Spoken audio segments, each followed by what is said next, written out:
नमस्कार दोस्तों, हर हर महादेव, जय परशुराम।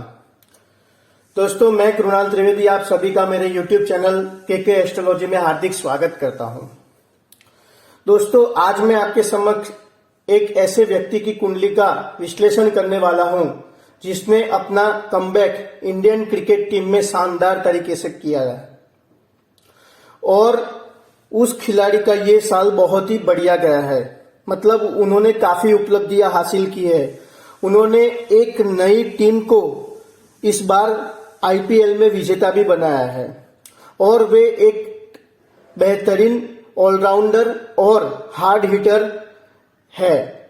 जी हाँ दोस्तों, आपने सही सोचा, मैं हार्दिक पांड्या की कुंडली का आज विश्लेषण करूंगा। देखिए दोस्तों, इनकी कुंडली जो है वो 3 नंबर से स्टार्ट होती है।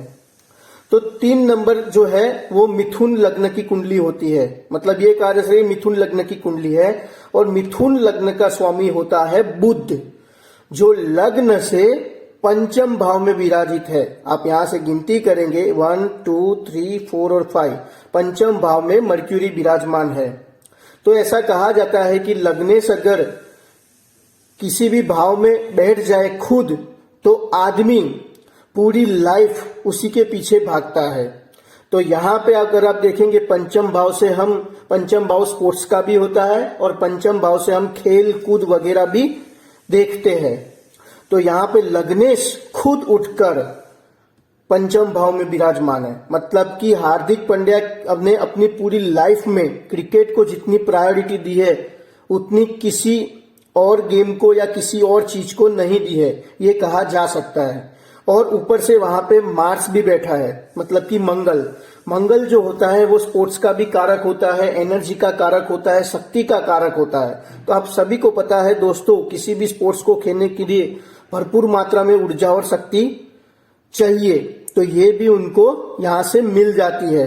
तो ये एक बेहतरीन स्पोर्ट्स पर्सन का ये एक प्रमाण है।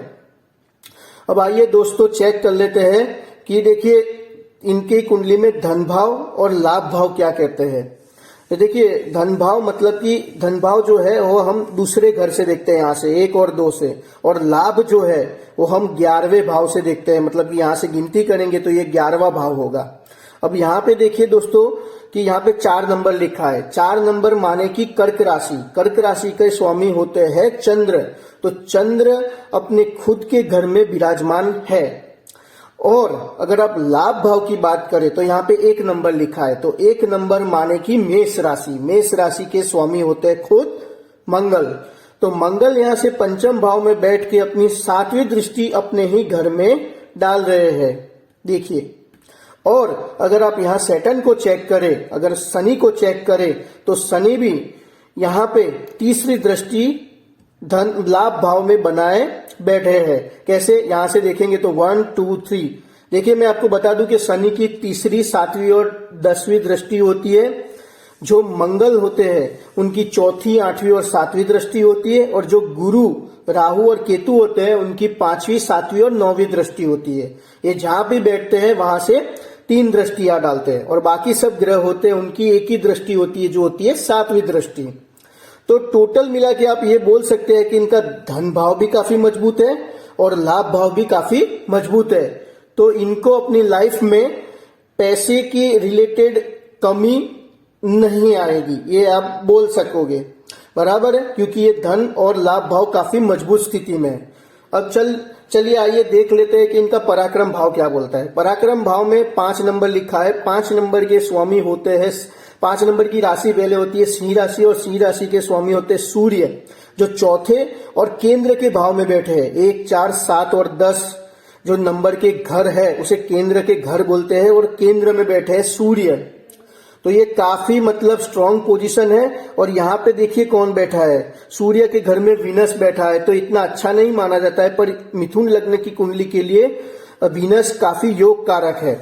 मतलब देखिए, पंचम स्थान मतलब उन्होंने शुक्र को ही दिया है। तो ये 7 नंबर मतलब कि तुला राशि, और उसके स्वामी बैठे हैं पराक्रम भाव में। और यहाँ से शनि अपनी 7म दृष्टि अपने मित्र पे डाले हुए हैं, तो इससे ये पराक्रम भी बढ़ाते हैं। अब चलिए आइए बात कर लेते हैं चौथे भाव की। चौथे भाव में 6 नंबर लिखा है, ये चौथा हाउस है। इसमें 6 नंबर लिखा है। देखिए सबसे पहले मैं आपको बता दूं चौथे भाव से हम क्या देखते हैं। चौथे भाव से हम देखते हैं माता, वाहन, प्रॉपर्टी, मकान का सुख देखते हैं और लोगों जनता का प्यार भी देखते हैं। तो यहाँ पे सन है तो मतलब कि ये काफी अच्छा है। पर यहाँ पे देखिए जुपिटर जो है वो अस्त है। सन के तेज से जुपिटर मतलब कि गुरु अस्त है, कंबस्ट हो गए हैं। तो ये भाव थोड़ा सा निर्बल है ऐसा कहा जाता है। परंतु यहाँ पे जो सूर्य है वो सूर्य इसीलिए क्योंकि यहाँ पे जो जनता का प्यार है उनको ये सूर्य से मतलब काफी बेनिफिट हो रहा है, क्योंकि ये 6 नंबर लिखा है। तो 6 नंबर के भी स्वामी होते हैं मर्क्यूरी, बुध। तो ये लग्नेश का ही मतलब एक दूसरा घर है। तो ये भाव भी इनके लिए योग कारक है। अब चलिए आइए इनके मैरिज के और लव लाइफ के रिलेटेड बात कर लेते हैं। देखिए इन्होंने अपनी मतलब कि जो लव मैरिज की है वो जो इनकी वाइफ है वो एक सर्बियन मॉडल है, उनका नाम है नताशा। तो यहाँ पे अब देखिए लव मैरिज कैसे मतलब यहाँ पे बनता है। तो देखिए ये 7वां भाव से हम मैरिज देखते हैं और ये जो 5वां भाव है उससे हम लव, रोमांस और ऑपोजिट जेंडर अट्रैक्शन देखते हैं। तो ये विवाह का हाउस है और ये अफेयर का हाउस है। तो अब देखिए यहाँ पे भावत भावम की अगर आप थियरी लगाएंगे तो भावत भावम की थियरी ये कहती है कि अगर हमें किसी भी भाव का डिटेल एनालिसिस करना हो तो उसमें उतने भाव को मिला दीजिए। मानिए एग्जाम्पल से मैं ये बोलना चाहता हूं कि जैसे ये विवाह का स्थान है ना, ये 7वां घर है। यहां से आप गिनोगे तो ये 7वां घर होगा। 1 2 3 4 5 6 और 7। तो 7वां घर है और 7वां घर से हम 7 गिनती करेंगे तो इसके भाव के रिलेटेड हम डिटेल एनालिसिस कर पाएंगे। कैसे? यहां से हम गिनेंगे 1 2 3 4 5 6 और 7। तो 7वां भाव हुआ लग्न खुद, और लग्न का स्वामी जाके बैठा है पंचम भाव में, क्योंकि ये मिथुन राशि है। मिथुन राशि का स्वामी होता है बुध। तो आप लोगों को मैंने पहले भी वीडियो में बोला था कि जब पंचम और सप्तम का कोई भी संबंध बन रहा हो, या पंचम भाव का स्वामी सप्तम में बैठ जाए या सप्तम का स्वामी पंचम में बैठ जाए, तो ये लव मैरिज के योग निश्चित तौर पे देते ही देते हैं। चलिए बात कर लेते हैं इनके भाग्य भाव के बारे में। देखिए इन्होंने अपनी पढ़ाई जो थी, ये पढ़ाई में काफी मतलब कि इंटरेस्ट नहीं रखते थे और वीक थे। तो ये 9वीं स्टैंडर्ड में फेल हो चुके थे। इसके बाद उन्होंने अपनी पढ़ाई छोड़ दी थी। इसके बाद ये सिर्फ क्रिकेट ही खेला करते थे। पूरे दिन क्रिकेट में इनकी दिलचस्पी काफी बढ़िया थी, इसीलिए पूरे दिन क्रिकेट खेलते थे। तो क्रिकेट तो सब लोग खेलते हैं, पर इसके लिए मतलब इनका भाग्य भी इनका साथ देना चाहिए। तो भाग्य भाव की हम स्टडी करने के लिए हम 9वें भाव को देखते हैं। अगर आप यहां से गिनती करेंगे तो ये 9th हाउस होगा और 9वें भाव के अंदर 11 नंबर लिखा है, माने कि 11 नंबर राशि कुंभ होती है। कुंभ राशि का स्वामी होता है खुद शनि। तो शनि महाराज खुद अपने घर में विराजमान है। इससे पता चलता है कि इनके भाग्य का बलाबल भी काफी अच्छा है। इसकी वजह से ही इनको आगे जाके भाग्य बल प्राप्त भी होता है। और चलिए दोस्तों हम देख लेते हैं कि ये कर्म भाव क्या कहता है इनका। देखिए ये कर्म भाव है जो 12 नंबर लिखा है, वहां से हम कर्म देखते हैं, प्रोफेशन देखते हैं। तो यहाँ पे 12 नंबर लिखा है, तो 12 नंबर माने कि ये मीन राशि हुई, और मीन राशि का स्वामी होता है जुपिटर, जो अपने ही भाव पे 7वीं दृष्टि बनाए रखे हैं, अपने ही भाव को 7वीं दृष्टि से देख रहे हैं। तो ये कहा जा सकता है कि इनका कर्म भी मतलब जो भी इनका कर्म है वो काफी अच्छा होगा। पर जो कि यहाँ पे सूर्य से जुपिटर अस्त है, इसीलिए इनके कर्म स्थान में भी ऊंच नीच आ सकती है। परंतु खुद अपने भाव को देखने के कारण वो सिचुएशन को हैंडल कर सकेंगे। आप सभी जानते हैं कि इनकी मतलब बैक की इंजरी के कारण ये इनको मतलब ये थोड़े दिन के लिए ड्रॉप आउट भी हुए थे, थोड़े साल के लिए। फिर से उन्होंने शानदार कमबैक भी किया, क्योंकि खुद के घर को ही जुपिटर देख रहे हैं, इसलिए कर्म में भी बलाबल है। देखिए आपको पता है कि इनकी एक कंट्रोवर्सी हुई थी जब इन्होंने करण जौहर की कोई मतलब एक टॉक शो में, करण जौहर के टॉक शो में उन्होंने कुछ ऐसी अभद्र महिला पे टिप्पणी की थी। तो वो भी हम देख लेते हैं कि वो किस कारण हुई थी। दूसरे भाव से हम वाणी का भाव देखते हैं। तो दूसरे भाव पे मून है। तो अब यहाँ से आप देखिए कि राहु की 7वीं, यहां से देखिए तो 9वीं दृष्टि पड़ती है। कैसे? 1 2 3 4 5 6 7 8 और 9। और राहु जो है वो वाणी को पीड़ित करता है, मतलब कि मून को भी पीड़ित करता है। इसीलिए इनसे ये गलती भी हो चुकी थी, परंतु यहाँ पे मून का बलाबल अच्छा है और वो अपने भाव में बैठे, इसलिए उन्होंने बाद में माफी भी मांग ली थी और उनपे से बैन भी हट गया था।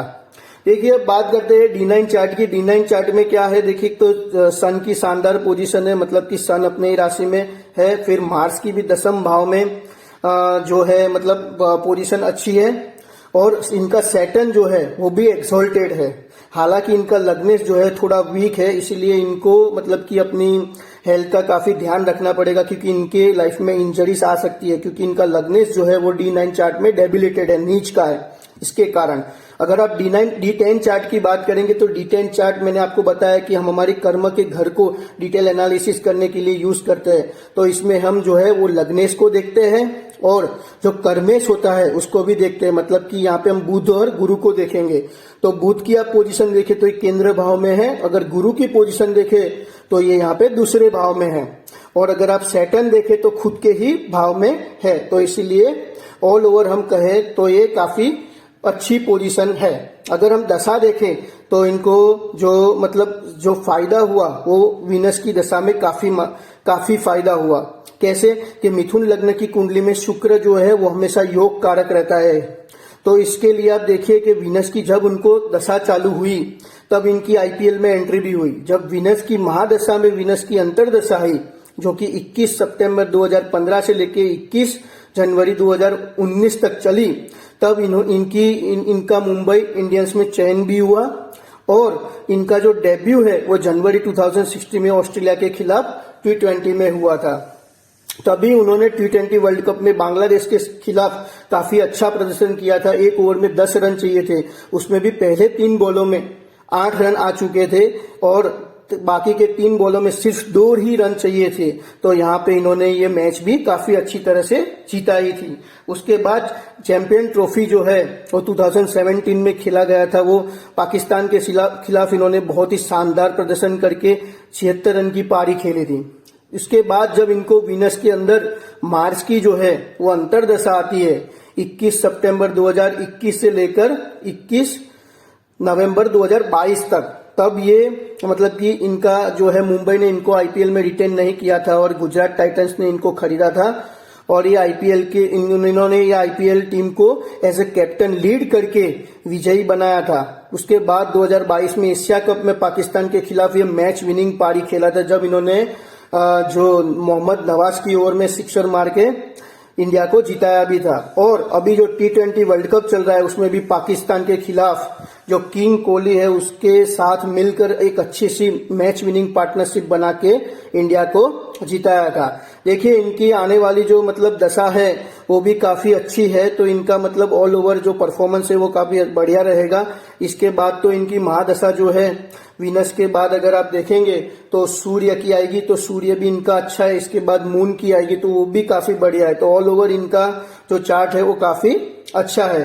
तो दोस्तों यहीं पे मैं इनकी कुंडली का विवेचन समाप्त करता हूं, और आपको अगर ऐसी ही वीडियो और मतलब कि और सेलिब्रिटीज की विश्लेषण चाहिए तो दोस्तों ये वीडियो को लाइक कीजिए, शेयर कीजिए, और आप ये चैनल को सब्सक्राइब कीजिए ताकि मैं जो वीडियो डालता हूं वो आपको समय से प्राप्त हो और आप इसको देखकर खुद अपनी कुंडली का विश्लेषण कर पाए। तो दोस्तों चलिए मिलते हैं नेक्स्ट वीडियो में किसी और कुंडली के साथ।